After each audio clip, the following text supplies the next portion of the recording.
Oiga, profeta es una cosa y don de profecía es otra cosa. Alguien que profetiza no precisamente es un profeta, porque hoy se ha confundido esto, porque ahora le están llamando profeta a todo el mundo. Alguien profetizó y vino el Espíritu Santo sobre él y profetizó. Saúl profetizó, pero no era profeta. Gloria al Señor.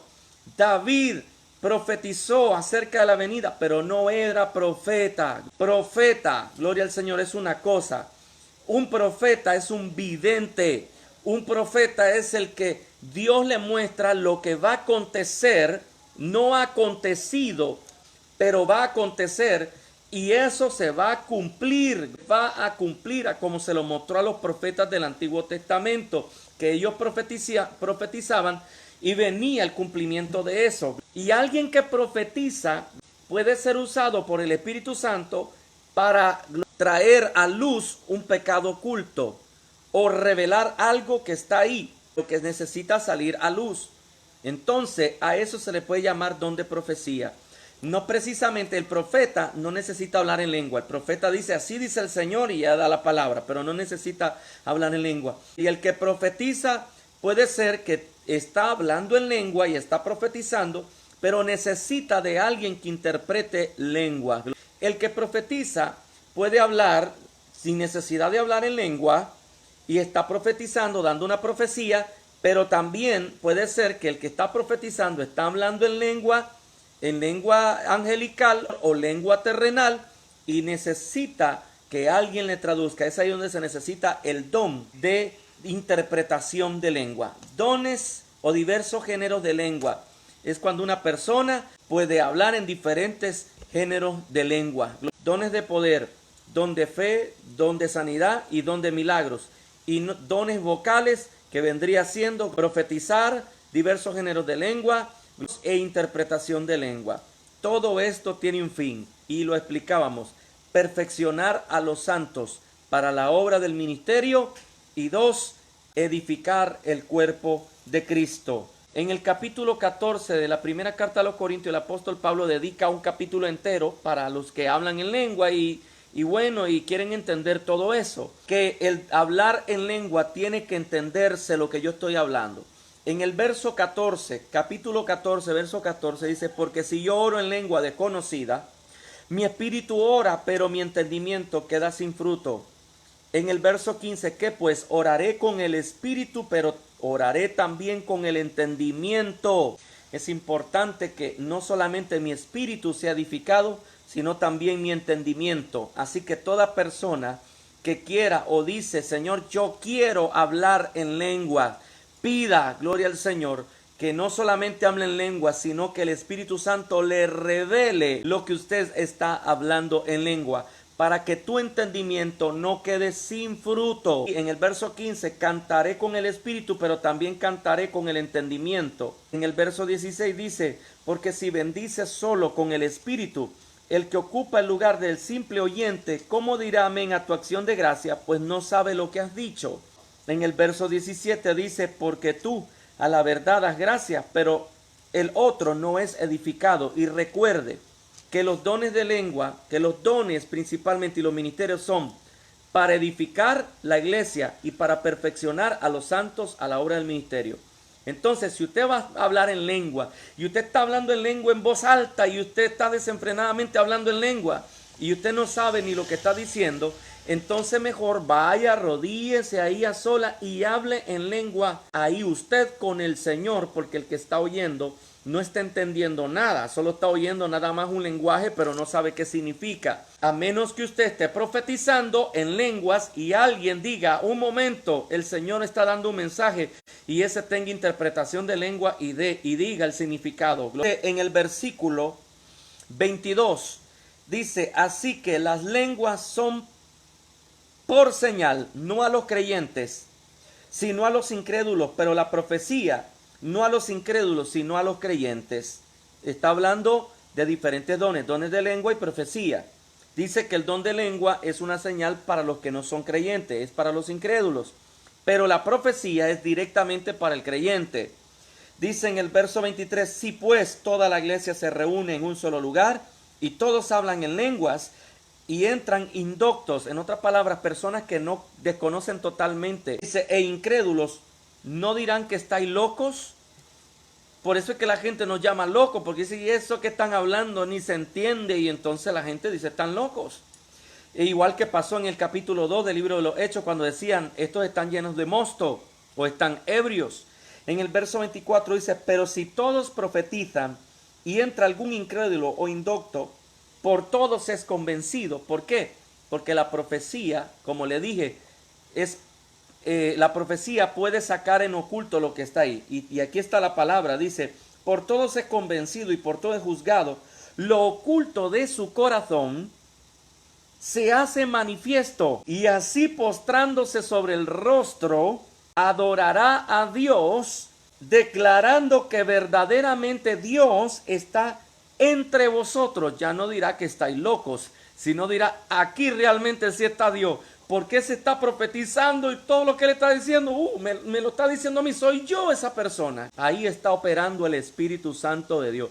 No me venga alguien diciéndome, el Espíritu Santo a mí me revela que hay alguien que tiene problemas. ¿Y quién no tiene problema en su casa? El Espíritu Santo a mí me revela que hay alguien con un dolor de cabeza. Oiga, y hay veces uno llega a la iglesia, y a veces yo he llegado a la iglesia quizás de un día muy duro o algo, y yo llego con la cabeza así, mire.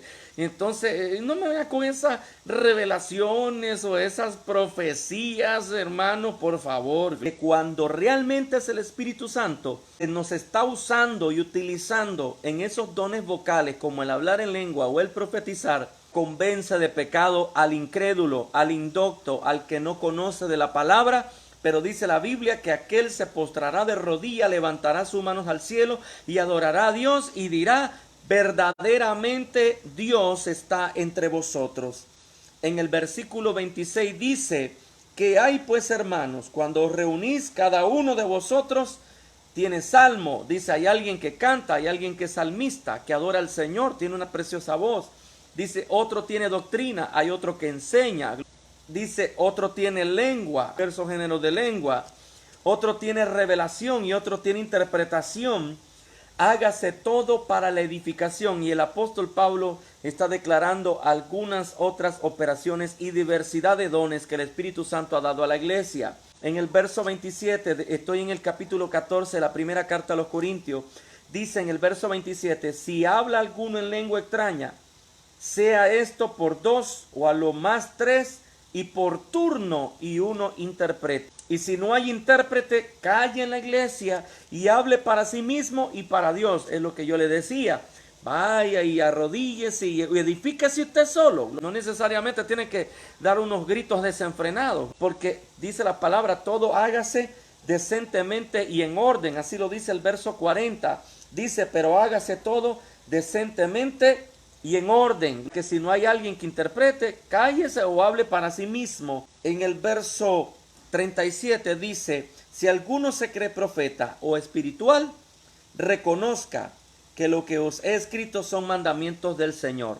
Y en el verso 38 dice, mas el que ignora, ignore. Así que, hermanos, procurad profetizar, y no impidáis el hablar en lenguas, pero hágase todo decentemente y en orden. En algunas iglesias se impide el hablar en lengua. Los dones de lenguas no pueden impedirse en la iglesia. No contristéis el Espíritu Santo de Dios. Si todo está en orden y se está haciendo decentemente, deja que el hermano hable en lengua. Deja que el siervo de Dios se edifique. Deja que el siervo de Dios ore y adore al Señor, que Dios le ha dado ese género de lengua para adorarle en lenguas.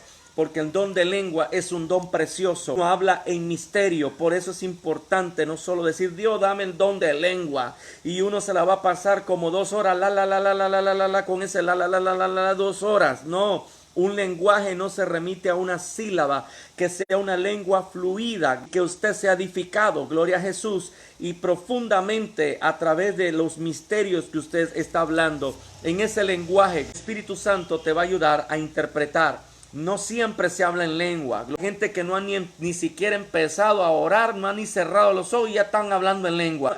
Yo no sé, pero yo veo muchas cosas en la iglesia que a veces no comprendo. Ese es lo que yo puedo entender acerca de la palabra. Hemos hablado acerca de los dones. Hemos hablado acerca de 3 tipos de dones. Dones de revelación, dones de poder, dones vocales, cómo se debe hablar en lenguas. Hay que pedirle a Dios interpretación de lengua. Hay que pedirle a Dios sabiduría para orar con el espíritu, pero también con el entendimiento, para que nuestro entendimiento no quede sin fruto. Hay que hacerlo decentemente y en orden. Todo debe hacerse en el orden de Dios. En la iglesia necesitamos los dones del Espíritu Santo. Ya no se está derramando el Espíritu Santo de Dios como antes. Y la promesa está ahí. En el tiempo postrero derramaré de mi espíritu sobre toda carne. ¿Y sabe por qué no se está derramando el Espíritu Santo de Dios? Porque se le está contrictando. Ya no hay más sometimiento, ya no hay más temor, ya no hay más obediencia, ya no hay más respeto por las cosas santas. Gloria al Señor. ¿Cómo puede derramar Dios de su Santo Espíritu sobre la iglesia? Aleluya. Si ni siquiera en lo más mínimo somos temerosos. Todos quieren profetizar, todos quieren hablar en lengua, todos quieren tener dones de sanidad, dones de fe, don de milagros, pero sin sometimiento, sin oración, sin santidad, sin tener esa intimidad con Dios, apenas orando 15 minutos al día, apenas orando 5 minutos, y eso que los 5 minutos se divide entre 1 minuto que oraste por cada tiempo de comida, 1 minuto que te levantaste al orar, al acostarte. Aleluya, gloria al Señor. Hermano, con esos 5 minutos no va a venir poder. Tienes que entrar en la presencia de Dios constantemente. Yo quiero derramarme sobre los jóvenes, quiero darles visiones, quiero derramar sobre ellos dones espirituales. Aún los ancianos profetizarán, verán visiones. Se necesitan los dones del Espíritu Santo. Hay que volver a los tiempos de Pentecostés, hay que volver a la senda antigua, a la iglesia primitiva, donde esa iglesia caminaba en poder y donde cada día se añadía a la iglesia los que habían de ser salvos. ¿Sabe por qué? Porque había poder de Dios en la iglesia, y no solamente poder, había temor de Dios en la iglesia. Qué precioso, hermano, es ver una iglesia operando en este mover sobrenatural del Espíritu Santo. Seamos una iglesia viva en el poder del Espíritu Santo. Sea glorificado nuestro Señor Jesucristo. Gloria a Dios.